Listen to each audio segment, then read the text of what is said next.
على الباطل فيدمغه فإذا هو زاهق ولكم الويل مما تصفون. السلام علیکم ورحمۃ اللہ وبرکاتہ. الحمد للہ رب العالمین والصلاة والسلام علی رسولہ الکریم. اما بعد.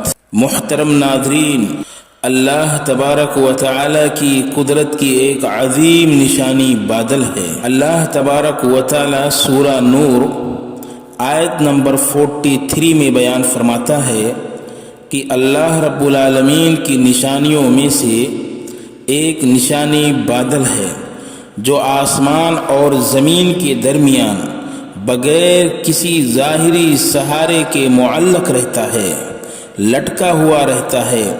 ہوائیں اسے ڈھکیل ڈھکیل کر ایک جگہ سے دوسری جگہ پہنچاتی رہتی ہیں اور انہیں جوڑ کر اللہ رب العالمین ان سے پانی برساتا ہے. اسی طرح اللہ رب العالمین نے سورہ بقرہ اور سورہ اعراف میں بیان فرمایا ہے.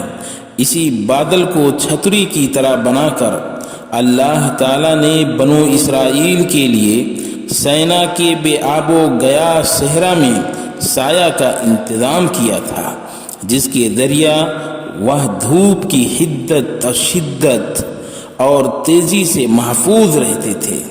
لیکن اسی کے برعکس جب اصحاب الایکہ نے حضرت شعیب علیہ السلام کو جھٹلایا اور ان سے مطالبہ کیا کہ اگر وہ اپنے دعویٰ میں سچے ہیں تو ہم پر آسمان کا ایک ٹکڑا گرا دیں، تو اللہ تبارک و تعالی نے ان پر بادل کے ذریعے سے آگ کی بارش فرمائی.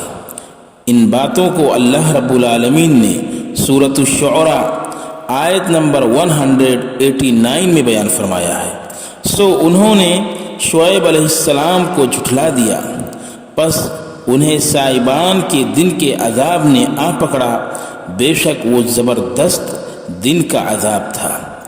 ان آیات کی تفسیر میں ترجمان القرآن حضرت عبداللہ بن عباس رضی اللہ تعالی عنہما فرماتے ہیں، اللہ تبارک و تعالی نے ان پر کپ کپی اور سخت گرمی طاری کر دی، جس سے ان کی جان باہر نکلنے لگی اور ان کا دم گھٹنے لگا، لہذا وہ لوگ جنگل کی طرف بھاگے. اس وقت اللہ تعالیٰ نے ان پر ایک بادل بھیجا جس کی وجہ سے نہ صرف انہیں دھوپ کی گرمی سے نجات ملی بلکہ اس کے سائے میں انہیں ٹھنڈک اور لذت کا بھی احساس ہوا. جب ان لوگوں نے بلا بلا کر اپنی پوری قوم کو بھی اس کے نیچے جمع کر لیا تو اللہ تعالیٰ نے ان پر آگ بھیج دی. اس کے بعد حضرت عبداللہ بن عباس رضی اللہ تعالی عنہما فرمائے، یہی ہے چھتری والے دن کا عذاب. اور اسی چیز کو حضرت قتادہ رضی اللہ تعالی عنہ نے حضرت عبداللہ بن عمر رضی اللہ تعالی عنہما سے روایت کیے ہیں کہ اللہ تعالیٰ نے ان پر 7 دن تک دھوپ مسلط کر دی. کسی بھی چیز کے ذریعہ انہیں اس سے راحت نہیں مل رہی تھی. پھر اللہ تعالیٰ نے ان کے لیے ایک بادل بھیجا.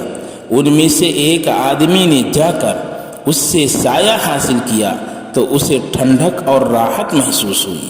اس نے اپنی قوم کو اس بات سے آگاہ کیا اور ساری قوم سائے کی تلاش میں اس کے نیچے چلی گئی. اس وقت اللہ تبارک و تعالی نے ان پر آگ برسا دی. میرے پیارے بھائیوں، ان آیات سے یہ بات ہمارے سامنے ایک دم عیاں اور واضح ہو گئی کہ جب قوم طاقتور ہوتی ہے اور سپر پاور بن جاتی ہے، وہ اللہ کی نافرمانیاں کرنے لگتی ہے، ظالم قوم بن جاتی ہے یا وہ ظالم کی مدد کرتی ہے، مظلوم کی مدد نہیں کرتی، تو اللہ تبارک و تعالی اپنی مختلف عذابوں کے ذریعہ کسی بھی عذاب سے ان کو گرفت میں لے لیتا ہے.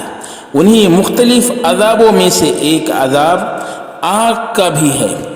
آج میرے پیارے بھائیوں، پوری دنیا کے سامنے امریکہ ایک مثال بنا ہوا ہے۔ یہ سپر پاور ہے، لیکن اس نے ظالم کی مدد کی، مظلوم لوگوں کی یہ مدد نہیں کرتا۔ کس طرح فلسطین بھائیوں کو مارا جا رہا ہے، لیکن اس نے ہمیشہ ظالم کی مدد کی۔ آج اس کا نتیجہ سب کے سامنے ہے۔ پوری دنیا کھلی ہوئی آنکھوں سے دیکھ رہی ہے کہ کس طرح رب ذوالجلال والاکرام نے امریکہ کو آگ میں پکڑ لیا ہے، کس طرح اللہ رب العالمین نے اس پر عذاب بھیج دیا ہے۔ آخر میں ہم اللہ رب العزت سے یہی دعا کرتے ہیں کہ الہ العالمین تو ہم تمام لوگوں کو ہر طرح کے گناہوں سے بچا۔ اے اللہ، تو ہمیں وہ طاقت دے کہ ہم مظلوم کی مدد کر سکیں۔ اے الہ العالمین، تو ہم تمام لوگوں کو تیری نافرمانیوں سے بچا۔ آمین۔ تقبل یا رب العالمین۔ والسلام علیکم ورحمۃ اللہ وبرکاتہ۔